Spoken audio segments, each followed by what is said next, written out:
ओम नमः सद्देभ्यः। ओम नमः सद्देभ्यः। ओम नमः सद्देभ्यः।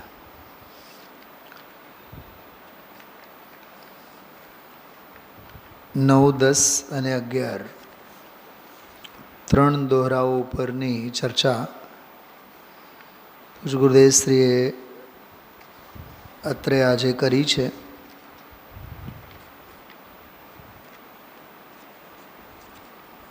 નવમો દોહરો, જેમાં સત્પાત્ર શિષ્ય એવા પ્રભાકર ભટ્ટે આઠમામાં 8, 9, 10 આવી રીતે 8, 9, 10, 11 8 થી 11 એમ 4 શ્લોકો 4 દોહરાઓ પર આજે આપણે 9મું પ્રવચન સાંભળ્યું. તો 9મા શ્લોકમાં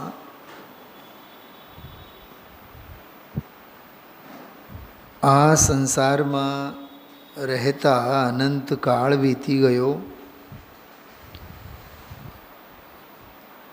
મહાન દુઃખો સિવાય બીજું કાંઈ મારા અનુભવમાં કે વેઠવામાં આવ્યું નથી, સુખ જરીએ વેદવામાં નથી આવ્યો, મહાન દુઃખો જ વેદવામાં આવ્યા. આટલી વાત છે આમાં 9મા શ્લોકમાં. એટલે પ્રભાકર ભટ્ટ જે છે 8મા શ્લોકમાં એવું કીધું હતું ને કે હે ગુરુ મહારાજ,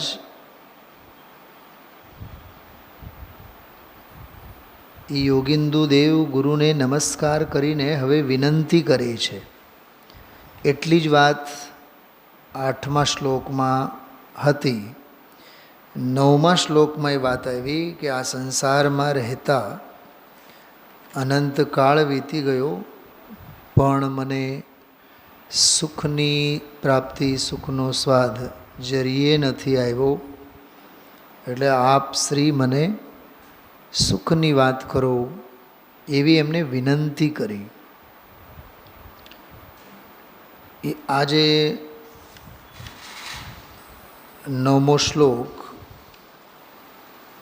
એની ટીકા જે છે, મહાન દુઃખ પામ્યો, અથવા પહેલો જે વિશેષણ છે સંસારમાં રહેતા.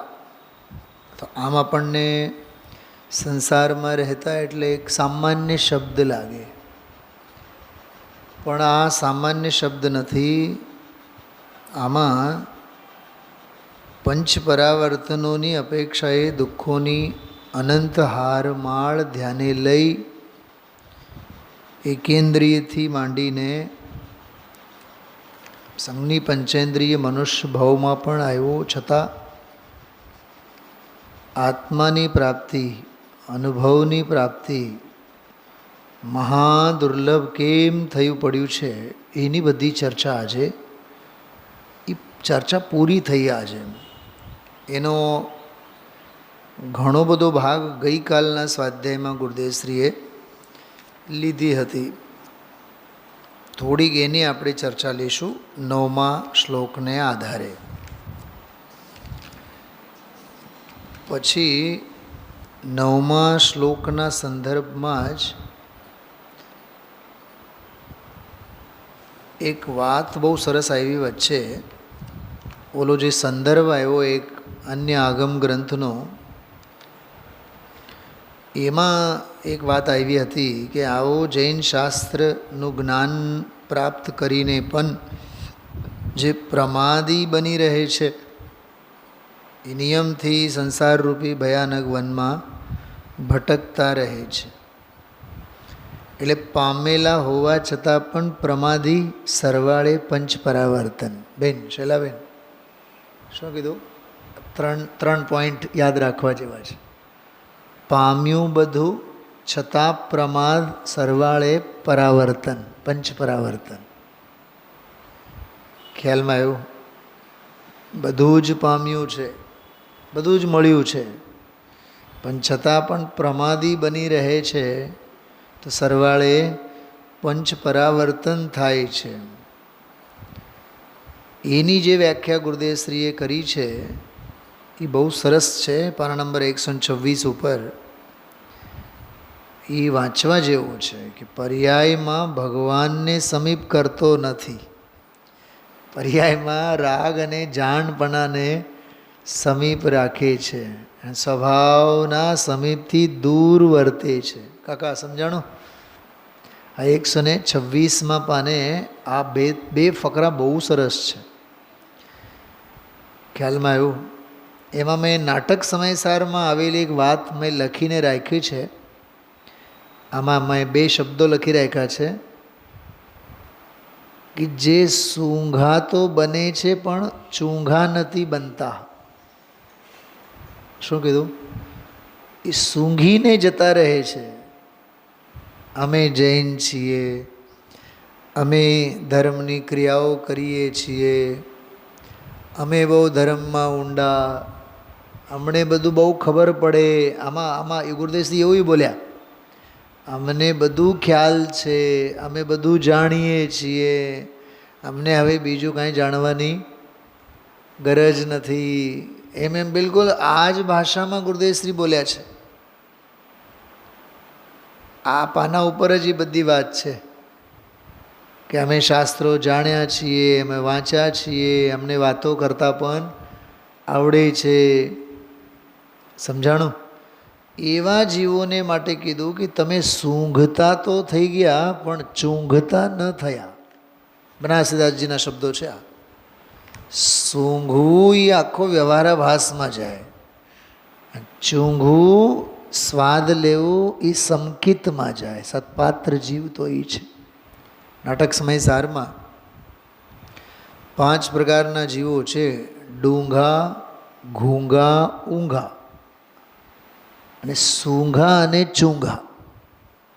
ડૂંઘા એટલે તો સિદ્ધ ભગવંતોની વાત છે. ડૂંઘા સિદ્ધ કહે સબ કો, પીઠ જેમણે ભવ અને ભવભાવ પ્રત્યે બતાવ્યા છે એ ડૂંઘા કહેવાય. અને ઘૂંઘા એટલે ઘોર અબુદ્ધ સંસારી. બનારસદાસજી ઘોર અબુદ્ધ સંસારી.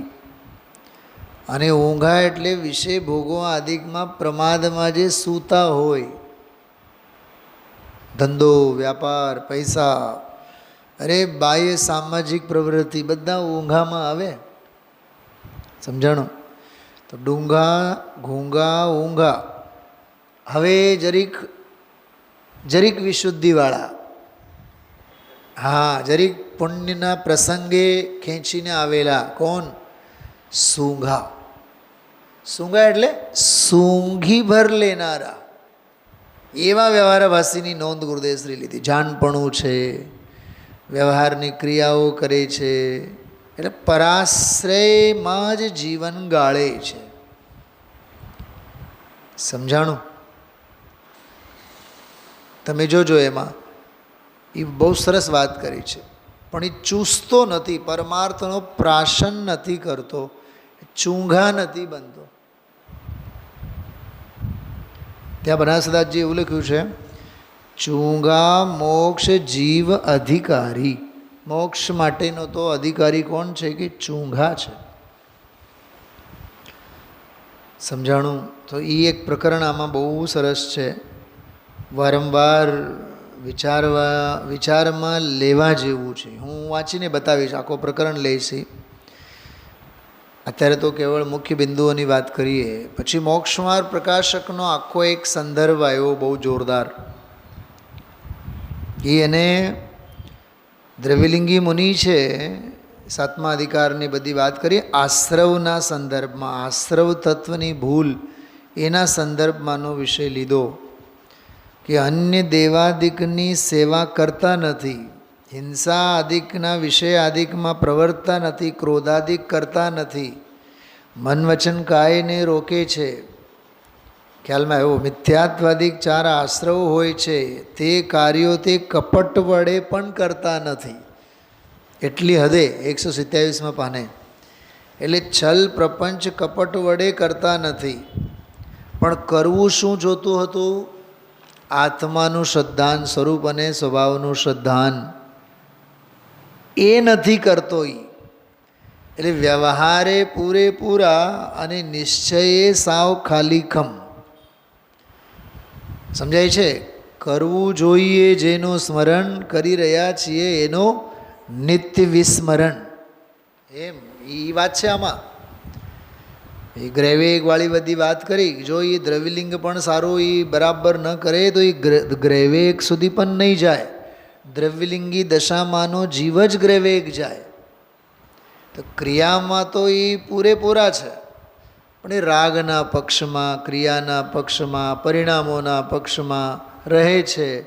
આટલી હદે ધર્મની મર્યાદામાં આવેલ હોવા છતાં પણ પ્રમાદી બની રહે છે અને પંચ પરાવર્તનો કરે છે. એ રાંકા છે. એક મોક્ષમાં પ્રકાશકની બહુ સરસ વાત એ આવી. આનો સારાંશ જે છે ને, ભાવાર્થ, દરેક ગાથાનો, દરેક દોહરાવનો ભાવાર્થ બહુ અર્થપૂર્ણ હોય. તો આનો ભાવાર્થ પણ બહુ સરસ છે कि वीतराग परमानंद सुख के न मिलने से यह जीव संसार रूपी वन में भटक रहा है, इसलिए वीतराग परमानंद सुख ही आदर करने योग्य है. ये आटलो आनो भावार्थ समझाणु. એટલે આદરવા લાયક શું છે?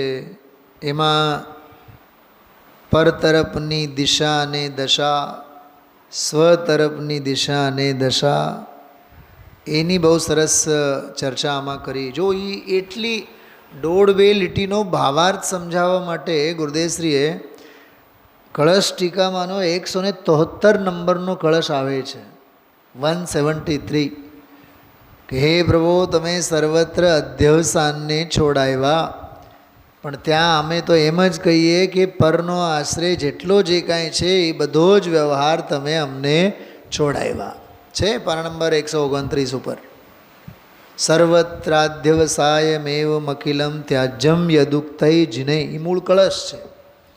તન મનને અમૃતચંદ્રાચાર્ય દેવ કહે છે, હું તો એમ જ માનું છું જેટલો જે પરાશ્રિત પરાશ્રય ભાવ છે, દેવશાસ્ત્ર ગુરુ આદિકની શ્રદ્ધા, એ વ્યવહાર પણ બધો જ તમે છોડાવ્યા છો. કેમ કે ત્યાં નિષ્કંપ અને નિશ્ચય ભાવ એમાં ઠરવાનું કહ્યું છે. અરે રે એની ખબરું ન મળે. આ ગુરુદેવશ્રીના કમેન્ટ્સ. અને શાસ્ત્રના જાનપણામાં રોકાઈને, હવે જો આ કોણ છે શાસ્ત્રના જાનપણાવાળો? એટલે શૈલાબેન, આ રસ્તે રખડતો પેઢીએ પેસી ગયેલો નહીં કાકા. પેઢીએ પેસી ગયેલો એટલે હાય ધંધો, હાય ધંધો, હાય વ્યાપારવાળા ઊંઘા અને ઘૂંઘાની વાત નથી. આ તો કલાકોને કલાકો આવીને ધર્મનું સાંભળે છે, જાણપણું. એટલે આ ભણેલો છે, ગણેલો નથી. ભણેલો જૈન છે. આ પશુમાં કેટલા ભણેલા જૈન હોય? પશુમાં જૈન અજૈનના ભેદ જ ક્યાં, અને ભણતર જ ક્યાં? પણ ગણતર પૂરેપૂરી. સૌથી વધારે સમ્યક દ્રષ્ટિ જીવો પશુ ગતિમાં છે, દેવ તિર્યંચ ગતિમાં છે. દેવ નહીં, તિર્યંચ ગતિમાં, પશુ ગતિમાં સૌથી વધારે સમ્યક દ્રષ્ટિ જીવોની સંખ્યા છે. કેમ કે સ્વયંભૂ સમુદ્ર, હા ખ્યાલમાં એવું, મહામચ્છો અસંખ્યાત મહામચ્છો બધા સમ્યક દ્રષ્ટિ જીવો. બોલો, ભણતર કાંઈ નથી પણ ગણતર પૂરેપૂરી. એટલે આ વાક્ય બહુ સરસ છે. અરે રે એની ખબરું ન મળે, શાસ્ત્રના જાનપણામાં રોકાઈને અંતરમાં જવાને અવકાશ નથી, એ સંસાર વનમાં જ ભટકશે.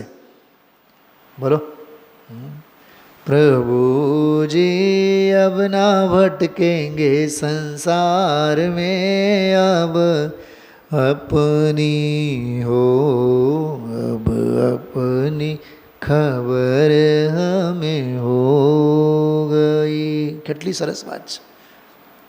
સાંભળે બધું, જાણે બધું છે કે નહીં? આવાજ ઘાટ બધું જ ખબર હોય. કર્ણાન યોગ, દ્રવ્યાન યોગ, ચરણાન યોગ, અને હવે તો એવું છે, જેમ લોક વ્યવહારમાં ધંધા વ્યાપારની બાબતમાં તમે એકને પૂછો મફતની સલાહ 1000 આપે. ધર્મના ક્ષેત્રમાં પણ એમ જ છે.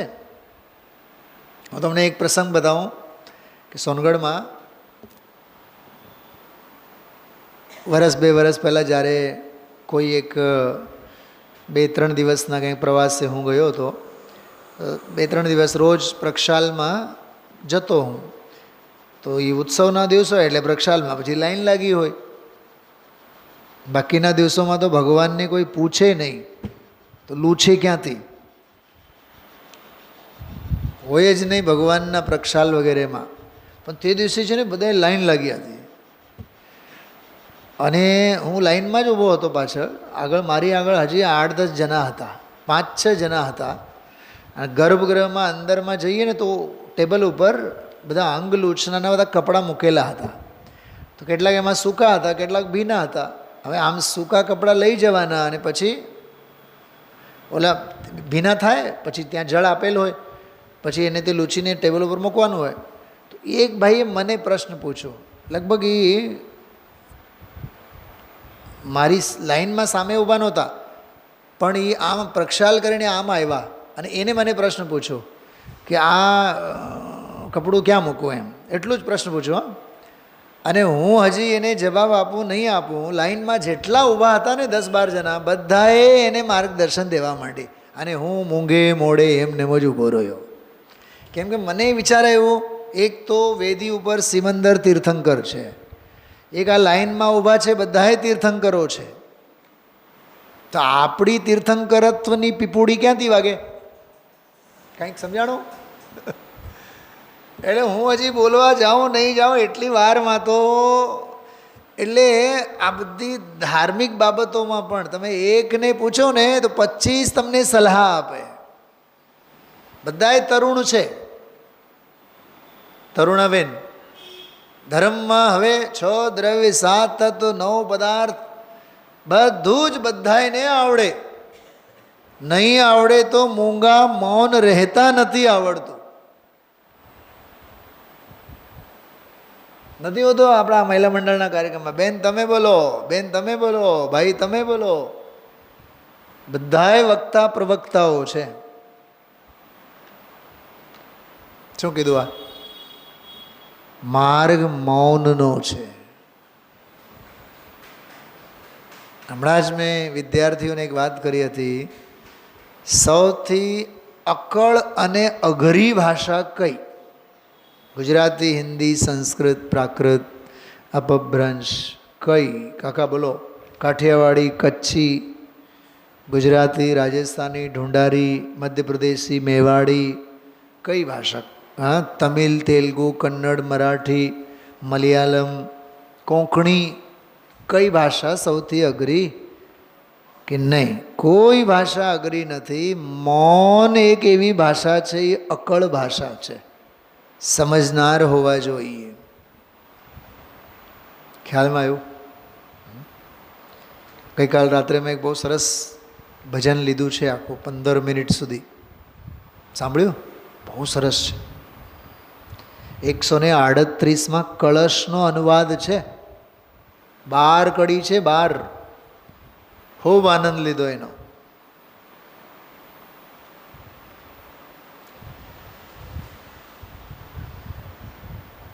જ્ઞાયક પદ એક તેરા, એક તારો જ્ઞાયક પદ છે, બાકી બધા અપદ છે. તો આમાં કહેવાનો અર્થ એવું છે, જાણપણું બધું કરે. હા, જો સાંભળજો. શ્રદ્ધાના નામે દેવગુરુ ધર્મની બધાની 24 તીર્થંકરોની 20 તીર્થંકરોની બધાની શ્રદ્ધા. શ્રદ્ધાના નામે, જ્ઞાનના નામે શાસ્ત્રનું જાણપણું બધું જ્ઞાન. આ ચારિત્રના નામે બધી જ ક્રિયાઓ કરી જાણે. જાત્રાએ જઈ જાણે, એકટાણો કરી જાણે, સંયમ પાળી જાણે. સમજાય છે? ખાનપાનનો વિવેક પણ રાખી જાણે. ટૂંકમાં શ્રદ્ધામાં, જ્ઞાનમાં, ચારિત્રમાં, પણ ત્રણેયના વ્યવહાર સંબંધી ક્રિયાઓમાં ક્યાંય થાપ ખાય નહીં એવો એ દ્રવ્યલિંગી. પણ એની બધી દિશા રાગ તરફ, પર તરફ, પંચ પરાવર્તન તરફ અને અપરિવર્તનશીલ આત્મ સ્વભાવ તરફ એની દિશા જ નથી. એટલે આમાં જે પરંપરા કારણ એ જે વાત આવી ને બહુ જોરદાર ગુરુદેવશ્રીએ લીધું છે. 10મો છંદ જે છે, 10મો છંદ જે આજે એની ચર્ચા કરી, પરમાત્મ સ્વભાવના અલાભે, ભાષા બહુ સરસ છે આની. પરમાત્મ સ્વભાવના અલાભે અનાદિકાળથી ભમતો જીવ એવો જે છે, એટલે પ્રભાકર ભટ્ટ એ આમાં શું પૂછે છે કે દેવગતિ, મનુષ્યગતિ, નરકગતિ, તિર્યંચ ગતિ એ દુઃખોથી તપ્તાયમાન સંસારી જીવોને 4 ગતિઓના દુઃખોનો નાશ કરનારો એવો કોઈ ચિદાનંદ પરમાત્મા. બેન શૈલાબેન, આમાં પણ ઘણો મર્મ છે. હા, દુઃખી જીવોને દુઃખોથી મુકાવવું હોય કે દુઃખોથી જાતને મુકાવવું હોય, મુક્ત થવું હોય, તો એના માટે એક જ ઉપાય છે આત્મા. આમાં લખેલું છે, જો कोई चिदानंद परमात्मा है, विनाश करने वाला, 4 गतियों के दुखों का विनाश करने वाला, जो कोई चिदानंद परमात्मा है उसको कृपा करके तुम कहो. એટલે હે શ્રી ગુરુ, તમે અમને એના અંગે કહો, અમારે બીજું કાંઈ નથી સાંભળવું. આમાં જે ગુરુદેવશ્રીએ ખીલ્યા છે અને આની જે વાત કરી છે એ બહુ સરસ. કેવળ 2 પાના ઉપરનો પ્રવચન છે, માત્ર 2 પાના ઉપર, આ 10 નંબરના શ્લોક ઉપર. એમાં એટલી સરસ વાત કરી છે કે અમને તો આ સાંભળવું છે. ચિદાનંદ પરમાત્મા, અમને તો આ સાંભળવું છે. પછી કેટલાક શ્રીમદજીવાળા એવા ઉગેલા કે અમને તો વ્યવહાર સાંભળવું છે. ઓલા ધ્રાંગધ્રાના 3 ભાઈઓની વાત કરીને, જયંતિભાઈ અને કાંતિભાઈ અને રતિભાઈ, આ ધ્રાંગધ્રાના વિશાસ્ત્રી માળીના, એ એમ કહેતા અમારે તો વ્યવહાર સાંભળવો છે, નિશ્ચય સાંભળવો નથી. કેમ કે ગુરુદેવશ્રીનો પ્રચાર પ્રસાર, તત્વજ્ઞાન બહુ ફેલાયેલું ને ત્યારે, એટલે આ ગુરુદેવશ્રી પ્રત્યે અકળામનવાળા બધા કે અમને તો વ્યવહાર સાંભળવો છે, અમને તો નિશ્ચય નથી સાંભળવો. હા પ્રભુ, અમને તો ચિદાનંદ ભગવાન પ્રાપ્ત થાય એ અમને સાંભળવું છે. બોલો, પછી એમાં બોલે સિદ્ધાંત બોધ જ યથાર્થ છે. નીચે જો 131માં પાને કેટલા સરસ શબ્દો છે. એમાં ઉદય ભાવ જ નથી, વિભાવ ભાવોથી રહિત છે, સ્વભાવ ભાવ છે. છેલ્લી 2 લીટીમાં જો શબ્દો ગુરુદેવશ્રી કેટલા સરસ બોલ્યા. પરમ સ્વભાવ, પરમ સ્વભાવ, સહજાત્મ સ્વરૂપ, પરમાત્મ સ્વરૂપ, પરમ પારણામિક સ્વરૂપ, જેમાં ઉદય ભાવ જ નથી. મને એમ થતો તો હમણાં 38મી ગાથા નિયમસારને યાદ કરશે. પરભાવ, પરદ્રવ્ય પરભાવ છે, હે છે એમ. તો આમાં બહુ જોરદાર બધી વાત કરી છે કે કૃપા કરકે કહો. બોલો, શું કહો?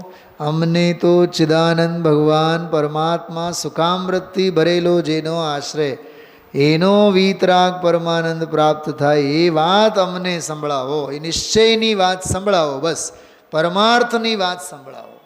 આ કેવી એની તીખી ધગશ કહેવાય.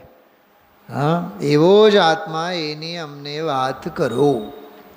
અને પછી દરેક ઘર પરિવાર માટે, સમાજને માટે, ખાસ કરીને તો આ પંચમ કાળમાં આ શ્લોક બહુ પ્રાસંગિક છે. કયો? 11મો. 11મા છંદમાં યોગિંદુ દેવ એમ કહે છે, એમાં 4 બાબતો છે 11મા શ્લોકમાં.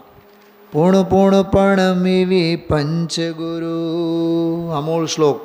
પૂર્ણ પૂર્ણ પણવિવી પંચગુરુ એટલે ફરી ફરીને પંચગુરુને પણવિવી એટલે પ્રણમ્ય, પ્રણામ કરીને. ભાવે ચિત્તિ ધરેવી, ચિત્તમાં ભાવપૂર્વક ધારણ કરીને, શ્રદ્ધા જુઓ તમે, નમન પ્રણામ કરીને, હૃદયમાં ધારણ કરીને, ચિત્તમાં ધારણ કરીને. હવે કહે છે ભટ્ટ પહાયર નિસુણી, ભટ્ટ પ્રભાકર નિસુણી, નિસૃણ એટલે તમે સાંભળો. તુહ અપાતિવિહ કહેવી, તુહ કહેવી એટલે તને અમે કહીએ છીએ. શું કહીએ છીએ? તિવિહ અપ્પા એટલે આત્માના 3 પ્રકાર છે એ અમે વાત કરીએ. એટલે 3 પ્રકારના આત્માની અમે વાત કરી. સાંભળજો, આમાં એક બહુ ગજબની વાત. સૌથી પહેલી વાત મને જે બહુ સ્પર્શી, ધન્ય છે તે પ્રભાકર ભટ્ટ, પોતાના ગુરુ મહારાજના ગ્રંથમાં પણ એનો નામ અમર થઈ ગયો. ગાથામાં નામ છે એનું, છે ને, ભટ્ટ પહાયર એમ લખ્યું છે. ભટ્ટ પહાયર નિસુણી, હે ભટ્ટ પ્રભાકર, પ્રભાકર ભટ્ટ તમે સાંભળો. તે તો શિષ્યનું નામ એમાં અમર થયો. અચ્છા, આમાં એક બહુ માર્મિક વાત આવી. જો કે 2-3 બાબતો છે આમાં, મારે તો ઓલી દુર્લભતાવાળી વાત પણ કરવી છે ખાસ. પણ આમાં એટલી માર્મિક વાત છે કે મોટા મોટા રાજાઓ જેઓ ભક્તિના ભારથી મસ્તક જેમના નમેલા છે, બોલો આ વિનમ્રતા, આ વિનય. પારા નંબર 133 ઉપર હિન્દીમાં તમે જુઓ, बहिरात्मा अंतरात्मा परमात्मा के भेद कर आत्मा 3 तरह का है. सो हे प्रभाकर भट्ट, जैसे तूने मुझसे पूछा उसी तरह से भव्यों में. હવે જો સરખામણી કોની હારે કરે છે બેનો? લીના સમજાય છે? સામે જીવતા છે પ્રભાકર ભટ્ટ, જીવંત શ્રોતા, અને ભૂતકાળના મુક્તિએ પહોંચેલા પ્રથમાન યોગના પુણ્ય પુરુષોનો હવાલો આપે છે કે આવા પ્રશ્નો પૂછનાર તું એકલો જ નથી. સમોશરણમાં 3 લોકના નાથને પણ આવા જ પ્રશ્નો કરનારા તમારા જેવા ઘણા બધા મહાપુરુષો થયા. કેવા? સગર ચક્રવર્તી, ભરત ચક્રવર્તી, રામચંદ્ર, બલભદ્ર, પાંડવ, શ્રેણિક આદિ. જો રામાયણે આવ્યું અને મહાભારતે આવ્યું, હા, શ્રેણિક વગેરે બડે બડે રાજા. હવે જો મોટા મોટા રાજા કેવા? નિસ્સહી નિસ્સહી નિસ્સહી કરીને આવનારા. કાકા, આપણને નોકરીનો અહમ નથી છૂટતો, સાહેબગીરી. કોઈ આઈએએસ ઓફિસર હોય, ઇન્કમટેક્સ ઓફિસર હોય, મોટા સાહેબ હોય, મોટા પ્રમુખ હોય, જેટલી જેટલી મોટી ઉપાધિ હોય ને જેની પાસે, એ સમાધિથી એટલા દૂર ફંગોળાતા જાય છે. અમારે જે કોલેજમાં જે પ્રિન્સિપલ છે ને, મને હંમેશા કહે, શાસ્ત્રીજી તમારું કામ બહુ સારું, હા, ભણાવીને આવો અને પછી તમે હાથમાં લઈને બેસો. એ હું તો આમાંથી નવરી જ નથી થતી.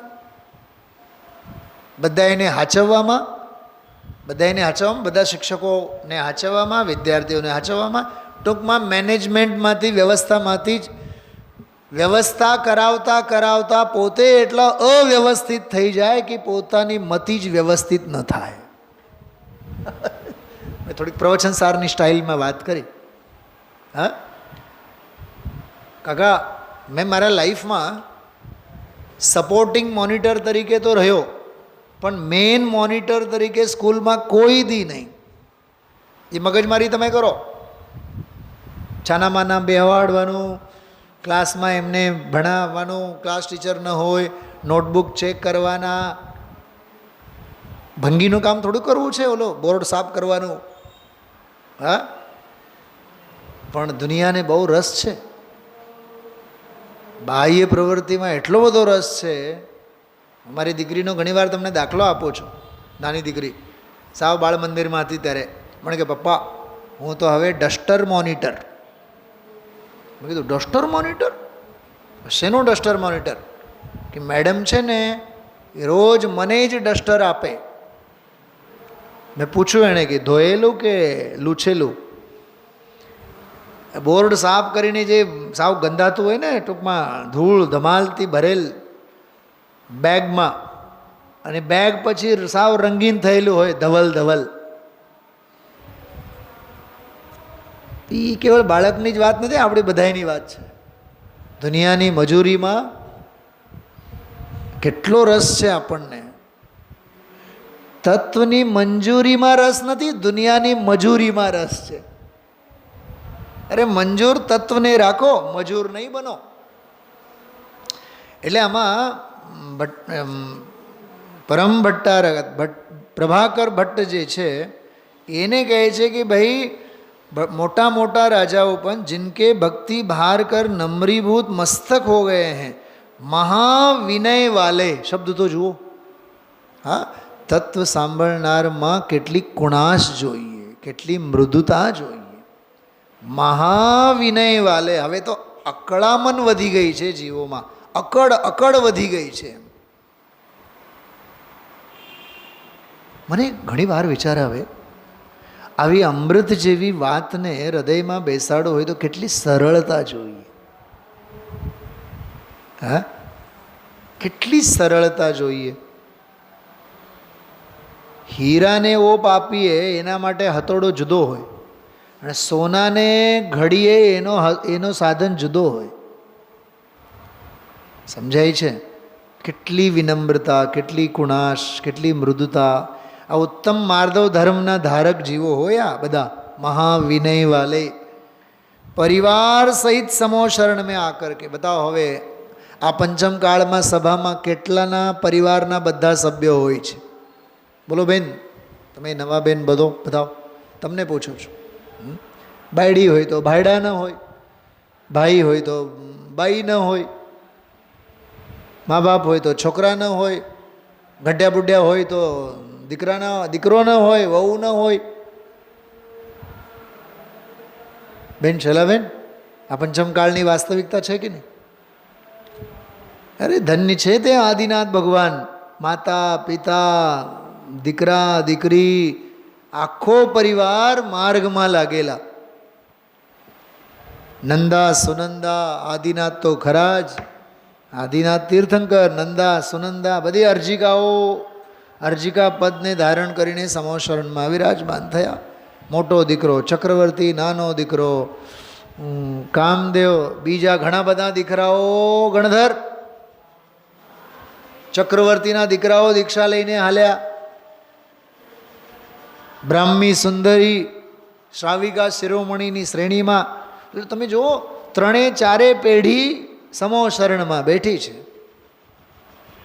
અને અહીંયા બાપને રસ હોય તો ધર્મપત્નીને રસ ન હોય, બાયડીને રસ હોય તો ભાઈને રસ ન હોય, ધંધામાંથી નવરો ન થાય. કેવા પરિવાર સાથે આપણે રહીએ છીએ બતાવો? આમાંથી શીખવા જેવું છે કે નહીં? આપણો ઘર પરિવાર કેવો થવું જોઈએ? બોલો તરુણાબેન. હા, સાસુ વહુ, દીકરાના દીકરા, સંતાનો. હા, દાદીને તો એમાં રસ હોય, SNKમાં ભણે છે, એ તો નંબર 1 જ આવે છે. એ લૌકિક પાપના ભણતરનો જીવને કેટલો રસ છે, એના કેટલા વખાણ. એમાં એ પછી કંઈક પેકેજ મળી ગયો હોય ને, ઇન્ફોસિસમાં છે, એને તો 25 લાખનું પેકેજ છે. અને વળી પાછી રામાયણ ચાલુ કરે. કંપનીએ ગાડી આપી છે, ઘોડા આપી છે, રામનાથપરા લઈ જશે. આ બધો પુણ્યનો રસ, સંયોગ ભોગોનો રસ. ભોગવાદી છે આવા વખાણ કરનારા. અહીંયા કહે છે પરિવાર સહિત. કાકા ધ્યાન ગયું આના ઉપર? પરિવાર સહિત સમો શરણ મેં આકર કે. આનું નામ પરિવાર કહેવાય, બાકી બધા ધુતારાઓની ટોળી કહેવાય.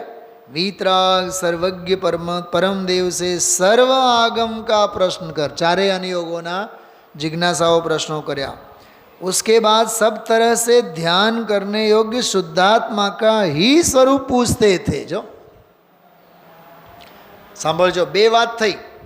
પ્રશ્નો તો ચારેય અનુયોગોના, બધા અનુયોગોના કર્યા, બરોબર, પણ પછી શેના અંગે પૂછું? सब तरह से ध्यान करने योग्य शुद्धात्मा का ही स्वरूप पूछते थे. આત્માની વાત પછી પૂછે છે. અને આત્માની જ વાત પૂછે છે, કેમ કે ધ્યાન કરવા જેવો તો એ જ છે, બીજું બધું જ્ઞાન કરવા જેવો છે. એ જ્ઞેયમાં ગયો, આ ધ્યેયમાં ગયો. જો જ્ઞેયોનું ખાતું જુદું રાખ્યું છે, ધ્યેયનું ખાતું જુદું રાખ્યું છે. ખ્યાલમાં આવે છે? પછી ભગવાને જે કીધું એ તો કાલે આવશે. અડધી જ લીટી છે, આત્મજ્ઞાન કે સમાન દૂસરા કોઈ સાર નહીં. જવાબમાં ભગવાન કેટલું બોલ્યા? ઓમ બોલીને એટલું જ બોલ્યા, ભગવાન આત્મા જ સાર છે. આવી ગઈ વાત, આવી પૂરી વાત આવી ગઈ. એટલે આવી રીતે મૂળ પ્રયોજનભૂત જે આત્માની વાત, સ્વરૂપ અને સ્વભાવની વાત, કેટલી માર્મિક વાત છે. આ 11મા છંદના પ્રવચનમાં ગુરુદેવશ્રીએ બે વાત બહુ માર્મિક કરી છે. ધ્યાન ગયું હોય, બે નહીં 3 વાત છે આમાં. પાના નંબર 135 ઉપર છે. સૌથી પહેલી વાત, 3 પ્રકાર તો કીધા, પણ 3 કહીને એક સમજાવવા માગે છે. કાકા, બહિરાત્મા, અંતરાત્મા અને પરમાત્મા એમ 3 ભેદ તો સમજાવ્યા. વળી પાછું કહે છે પરમાત્મ સ્વરૂપ પૂર્ણ તો પોતે છે. એમાં બહિર્ને માને તે બહિરાત્મા, પૂર્ણાનંદનો નાથ પરમાત્મ સ્વરૂપ છે એને માને, અનુભવે. અંતરાત્મા પૂર્ણાનંદ જેવો સ્વભાવ છે તેવી પૂર્ણ દશા જેની પ્રગટ થઈ છે તે પરમાત્મા. જો આ બધી અવસ્થા, ઓલી મિથ્યા અવસ્થા બહિરાત્મા, સમ્યક અવસ્થા અંતરાત્મા અને સમ્યક પૂર્ણ અવસ્થા પરમાત્મા, એમ કરીને પરમાત્મ સ્વરૂપ જ વર્ણવે છે. અને પોતે તો ભગવાન આત્મા કેવો છે? પરમાત્મા જ છે. 135 નંબરના પાને ઉપર સૌથી ઉપરની 2 લીટી જુઓ. હા, એ 3 અવસ્થા પણ એ આત્મા છે. એ બહિરાત્મા આવો, અંતરાત્મા આવો, પરમાત્મા આવો, એ બતાવીને, બોલો, એને આત્મા બતાવવો છે. બહિરાત્મા બતાવીને પણ આત્મા બતાવવો છે, અંતરાત્મા બતાવીને પણ આત્મા બતાવવો છે, અને પરમાત્મા બતાવીને પણ આત્મા જ બતાવવું છે. ખ્યાલમાં આવ્યું? અચ્છા, બીજી વાત આમાં લીધી ઓલી વંદિતુ સર્વ સિદ્ધે ઓચ્છામી સમય પાહુડ. તો ઓચ્છામી એટલે હું કહું છું, પણ મુમુક્ષુ રામજીભાઈએ એમાં પ્રશ્ન પૂછ્યો કે કહી શકે? એ તો કહી શકે છે.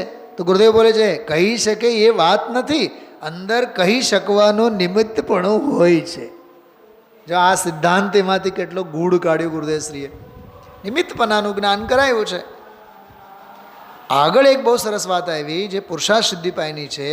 એ વ્યવહારથી કહે છે, કાકા કહે છે અને કહી શકે છે, એને તો એમ જ માની લે તો સાંભળવાને લાયક નથી. હવે હું તમને એક બહુ ગજબની વાત, થોડીક લાંબી વાત છે, પણ હું તમને કહેવા માગું છું, બધાએ ધ્યાનથી સાંભળજો. મારે તમને પુરુષાર્થ સિદ્ધિપાય શાસ્ત્રની થોડીક એટલે એક 5 મિનિટની તમને જાત્રા કરાવવાનું મન છે પુરુષાર્થ સિદ્ધિપાયની. આમાં જે લખ્યું છે ને, સાંભળવાને લાયક નથી. જે વ્યવહારને જ બધું માને એ સાંભળવાને લાયક નથી. એ તસ્ય દેશના નાસ્તિ. ત્યાં સુધી 2-3 ગાથાઓ, 2-3 શ્લોકોની હું વાત કરું છું. આમાં જો નીચે પહેલાં ગુરુદેવશ્રી જ બોલ્યા છે 135માં પાને, જે અમારે કહેવું છે વ્યવહારથી નિશ્ચયને બતાવો છે. કેમ કે વ્યવહાર પ્રતિપાદક છે, પ્રતિપાદ્ય તો નિશ્ચય છે. એને ઠેકાણે વ્યવહારથી તમે કહ્યું અને કહ્યું ને તો વ્યવહાર પણ આદરની થયો કે નહીં એમ કોઈ પકડે તો એ સાંભળવાને લાયક નથી. એ કોઈ ભાઈનું નામ લીધું પુરુષાર્થ સિદ્ધિપાયમાં, પછી ઓલા પંડિતજી પૂરો આખો શ્લોક બોલી ગયા. હવે અહીંયા સંપાદક નહીં, એમાં કાંઈ હું જ નહીં પડી.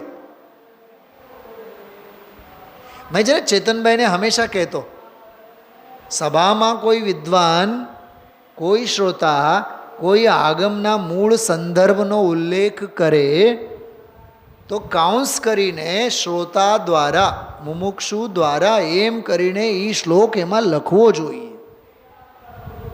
ભલે ને 2 લીટી વધે, પણ આ ગ્રંથો છપાતા ગયા અને એવી મહામોંઘા મૂલી આપણી સલાહ પર કાંઈ ધ્યાન આપવામાં ન આવ્યો. પણ આપણે તો સમાધાન કરી જ લીધું. આપણી વાચાને દેશના તરીકે કોણ ઝીલે, કોણ માને? જરૂરી છે. હા, એક જ્ઞાની બહુ સરસ વાક્ય બોલે છે, આત્મસાધક જીવ, મારું કોઈ માનતા નથી. એમ કહીએ ને આપણે, મારું કોઈ માનતા નથી, એમ કહે છે તમે પણ ભગવાનનું નથી માનતા. મારું કોઈ માનતા નથી એમ બરાડા પાડો છો, તું ક્યાં માને છે ભગવાનનો? એટલે પછી આપણે શાંત ભાવે રહ્યા. પણ આવી બધી ભૂલો થઈ છે આમાં. જો અબુધસ્ય બોધનાર્થમ, પછી ડોટ ડોટ ડોટ ડોટ કરીને મૂકી દીધું છે. એ ગૂગલમાંથી સર્ચ કરવા માટે મૂકેલું છે. આ બધું બહુ ખામીઓ ને બહુ કમીઓ આમાં રહેલી. હવે આ 50-100 વર્ષ પછી તો પ્રમાણ થશે. અહીંયા કાઉન્સ કરીને જો લખી રાખ્યું હોત તો કેટલો ઉપયોગી થાય. એટલે શૈલાબેન, મેં કોઈ દી લખવા બકવાના ચક્કરમાં કોઈ દી ઉપયોગને ખપાવતો જ નથી. આપણે માણો, બસ ભાણું તૈયાર છે, માણો, ભાણે બેહો અને માણો, બસ વાત પૂરી. તો એ જે શ્લોક છે ને, તમારે સ્ક્રીન ઉપર આવેલ છે જો. પણ એ અબુધસ્ય બોધનાર્થમ સુધી આપણે પહોંચશું એના પહેલાં જુઓ, 3જો શ્લોક છે. લોકત્રયેકનેત્રમ નિરૂપ્ય પરમાગમં પ્રયત્નેન અસ્માભિરુપોદ્રિયતે વિદુષાં પુરુષાર્થ સિદ્ધ્યુપાયોયમ. આમાં કહે છે 3 लोक संबंधी पदार्थों को प्रकाशित करने में अद्वितीय नेत्र उत्कृष्ट जैनागम को, जो परमागम एटले जैनागम को अनेक प्रकार के उपायों से जानकर प्रयत्न वड़े एटले जानीने, अर्थात परंपरा जैन सिद्धांतों के निरूपण पूर्वक हमारे द्वारा विद्वानों के लिए, कोना माटे? विदुषाम, विद्वानों माटे, समझदार माटे, ना समझ माटे नहीं. વિદુષામ એટલે વિદ્વાનો માટે આ પુરુષાર્થ સિદ્ધિપાય નામક અમે ગ્રંથ બનાવીએ છીએ. કેમ કે પુરુષાર્થ ઉપાડી જાણે કોણ? વિદ્વાન, સમજદાર. ના સમજને નમાલાને, નિર્વીર્યને નમાલાને સમજાવવામાં થોડુંક આવે. આજે એવું બહુ સરસ નિર્વીર્યતા છે, નપુંસકતા છે. તો આ 3જો શ્લોક. હવે જો 4થા શ્લોકમાં શું કહે છે? इसलिए प्रथम वक्ता का लक्षण. आमा तो वक्ता ની વાત કરી, મુનિરાજ કેવા હોય. જો વાંચું છું એ શ્લોક. મુખ્યોપચાર વિવરણ નિરસ્ત દુસ્તર વિનેય દુર્બોધા વ્યવહાર નિશ્ચય જ્ઞા પ્રવર્તયંતે જગતિ તીર્થમ. આવા આચાર્ય પરમેશજી જગતમાં ધર્મ તીર્થનો પ્રવર્તન કરે છે, જે મુખ્ય અને ઉપચાર કથનના વિવેચનમાં પ્રગટ રૂપે શિષ્યોના દુર્નિવાર અજ્ઞાન ભાવને નષ્ટ કરે છે, અને જેવો વ્યવહાર નિશ્ચયજ્ઞ એટલે જે વ્યવહાર અને નિશ્ચયના જ્ઞાતા છે, ખ્યાલમાં આવ્યું? એવા તે આચાર્ય પરમેશજી ધર્મનો તેઓ પ્રચાર પ્રસાર કરે છે, ધર્મ તીર્થની સ્થાપના કરે છે. હવે જો 5મો શ્લોક. નિશ્ચયમિહ ભૂતાર્થમ વ્યવહારમ વર્ણયંત્યભૂતાર્થમ. આ પહેલી લીટી છે ને, બિલકુલ 11મી ગાથા છે સમયસારજીની. વ્યવહારો ભૂદત્તો.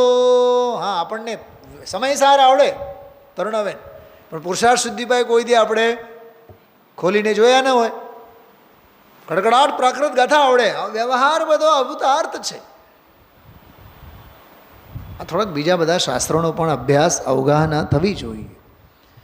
નિશ્ચયમિહ ભૂતાર્થમ વ્યવહારમ વર્ણયંત્યભૂતાર્થમ ભૂતાર્થ બોધ વિમુખ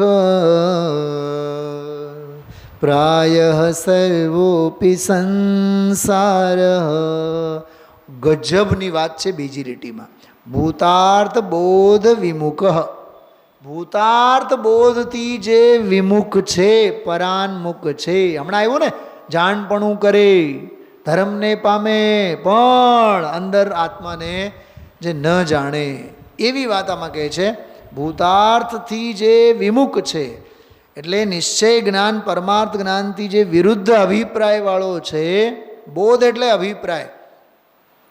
અહીંયા તો પ્રાયઃ સર્વોપી સંસાર, તે બધો જ એનો સંસાર છે. એટલે પરમાર્થને ઓળખતા નથી તો એનો બધો જ શું છે? સંસાર છે. બરાબર? કેટલી ખતરનાક વાત આમાં આવી પાંચમામાં. હવે જો 6 નંબરના શ્લોકમાં અહીં સુધી આપણે પહોંચવાનું હતું. 3, 4, 5, 4 શ્લોકો.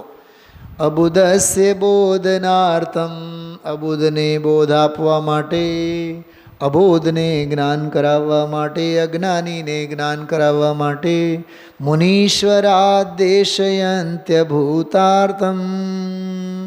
મુનીશ્વર એટલે આચાર્ય ભગવાન, ગણધર ભગવાન. देशयंती अभूतार्थम, व्यवहार नय का उपदेश करते हैं. भाषा तरफ ध्यान आपजो.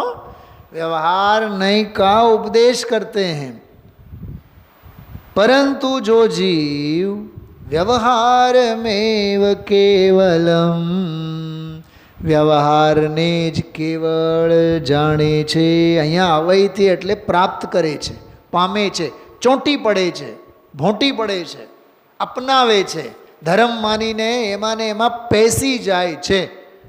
તસ્ય દેશના નાસ્તિ.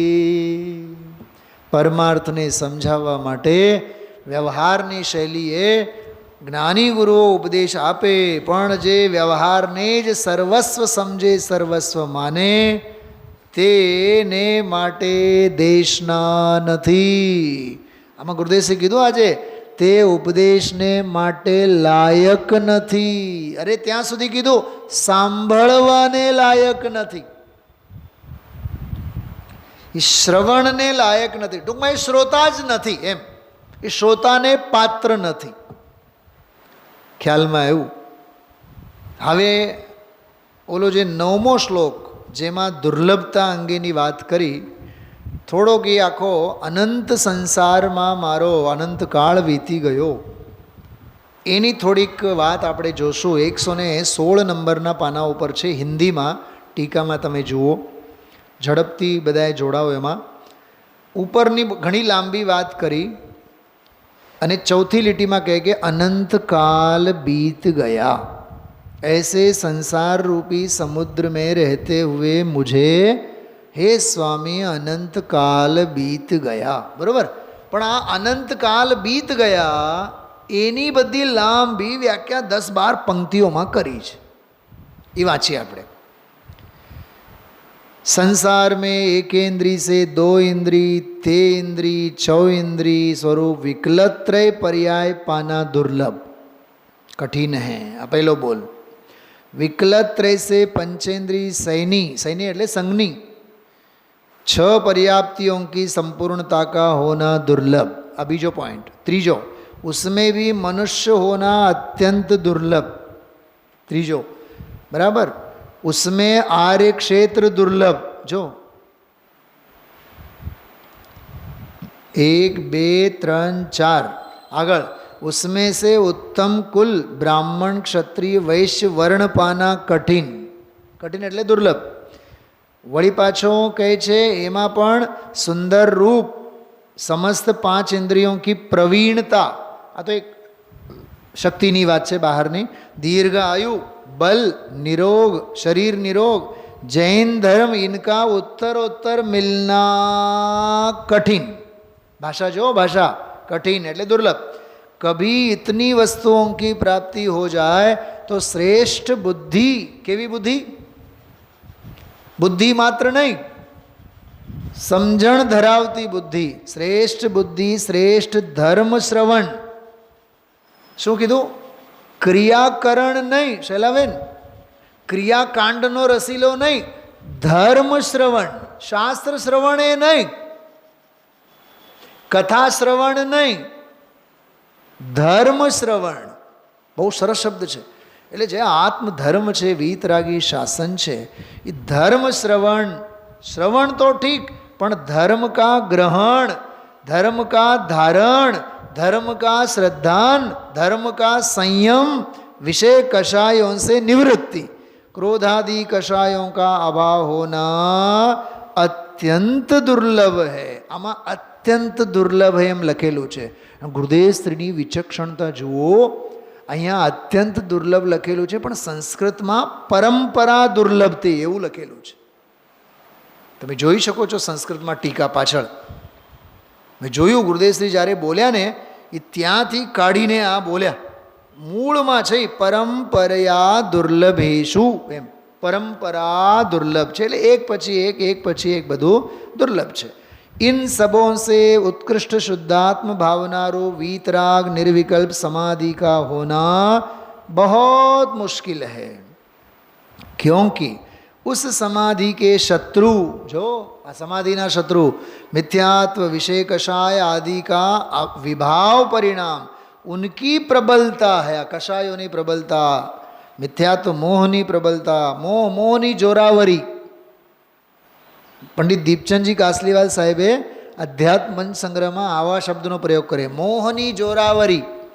इसलिए सम्यक दर्शन ज्ञान चारित्र की प्राप्ति नहीं होती और इनका पाना ही बोधि है. उस बोधि का निर्विषयपने लखेलू है, यहाँ निर्विषय नहीं, निर्विघ्नपने धारण वही समाधि है. इस तरह बोधि समाधि का लक्षण कहा. તો એવી રીતે આમાં દુર્લભતાની બધી વાત કરી. અને દુર્લભતાના સંદર્ભમાં આગળ એક શ્લોક આવ્યો છો બહુ સરસ. એ આમાં ગુજરાતીના અનુવાદમાં 117માં પાને લખેલું છે. ઇત્યાતિ દુર્લભ રૂપામ બોધિમ લબ્ધ્વા યદિ પ્રમાદિ સ્યાત્ સંસૃતિ ભીમારણ્યે ભ્રમતિ વરાકો નરહ સુચિરમ.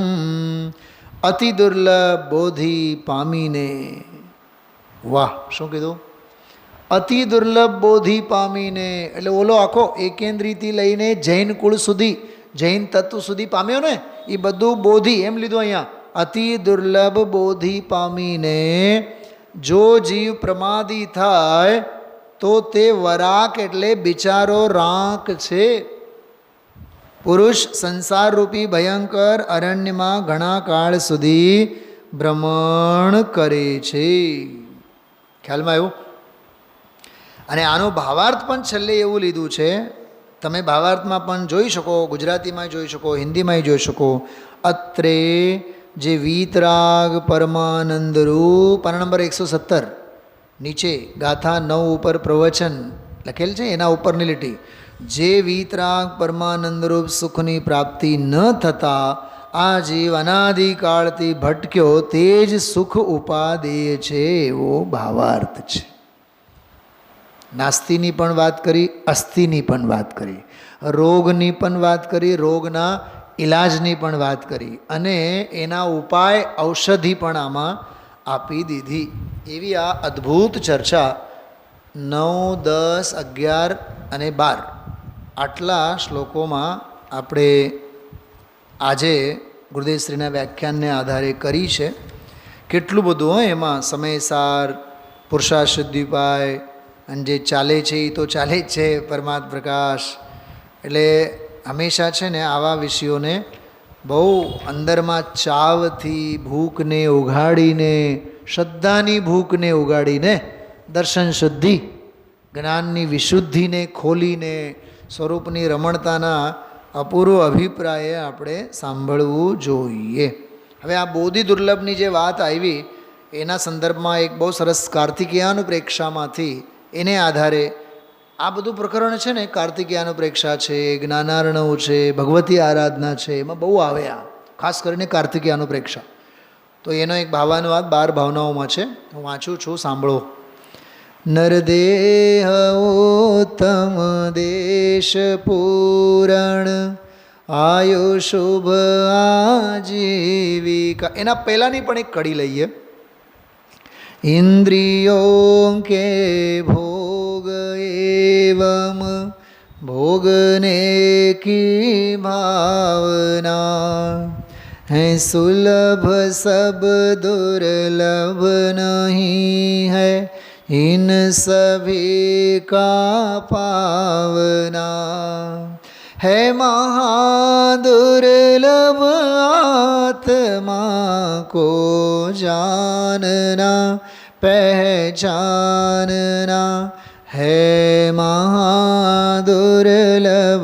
आत्मा की साधना आराधना. जो सुलभता दुर्लभता. नरदेह उत्तम देश पूरण आयुषुभ आजीविका दुर्वासना की मंदता परिवार की अनुकूलता